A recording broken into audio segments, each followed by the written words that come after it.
Silent Night, Deadly Night, Part 2. The nightmare is about to begin. Again. After the massive controversy of the first film led to be super popular on home video, of course they had to make a sequel, and then gave them absolutely zero budget to do it. We open up with some guy's Hey Dudes owned by Ricky from the first film, played by his fourth actor, Eric Freeman. He's getting interviewed by Dr. Broom. More comfortable, you can just call me Doc. Fuck off, Doc. You just ask him about the interesting story of the first film. Oh, and mine isn't? He sits like a cool guy and starts talking. And then for the first 40 minutes of the film, we're watching Silent Night, Deadly Night, Part 1.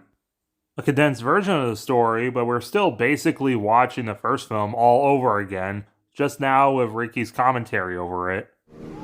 I don't know what made him stop. What's that?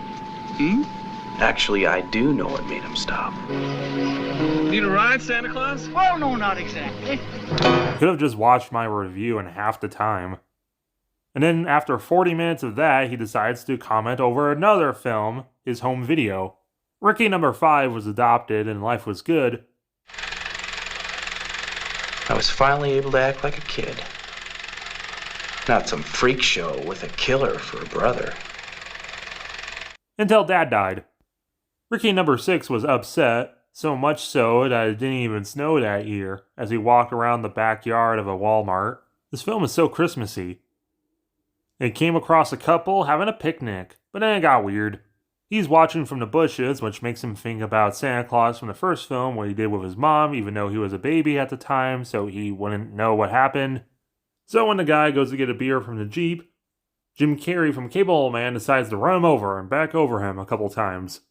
At least he didn't kill the girl this time.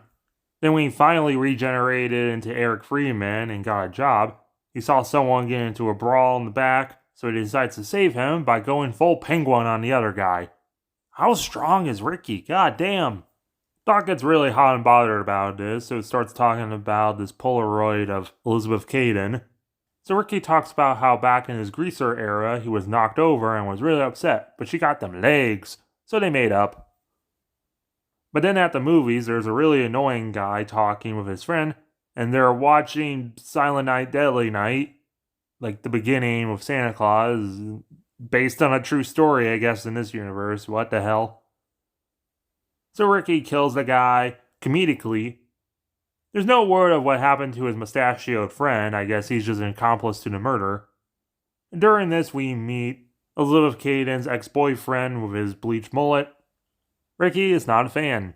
A little while later, the two are walking, and Fred Jones's car broke down, and he harasses the two. So Ricky decides to attach some jumper cables to the guy's tongue or tooth or whatever, and fry him so bad his eyes pop out. Elizabeth Caden's upset, but then Ricky just strangles her with a car antenna. One cop shows up and gets really close to make sure he won't miss. See, he didn't miss. Ricky takes the gun, shoots some random guy, and then we finally get to what makes this film special. An hour and 9 minutes in. Garbage day! Huh? No!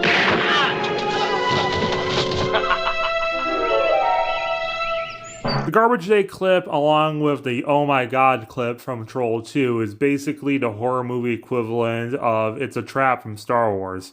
With being replayed and parodied and uploaded to YouTube more times than anyone can count, and I'm pretty sure more people have seen the clip itself than the actual full movie. Well, hey, just like Billy, Ricky's nice with kids.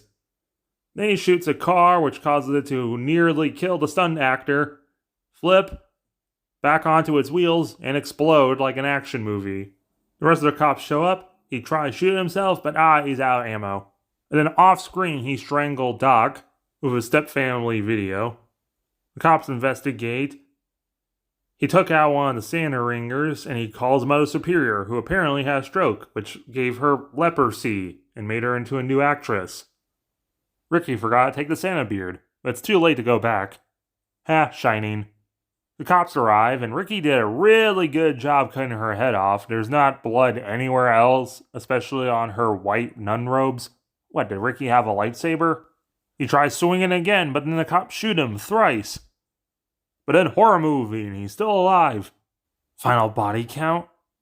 Not counting any of the footage from the original film, we still count up to 13. This film exists. The Garbage Day clip is basically the highlight of the film. The acting's poor, the film looks cheap. All the new footage is like filmed in September or something because there's no snow anywhere or even Christmas decorations.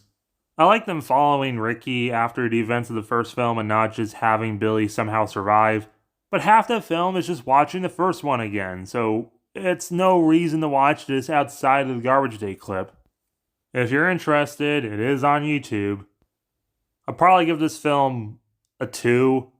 You can actually understand what's going on, and the acting's bad in a funny way. Make sure to like, share, comment, subscribe if you're new.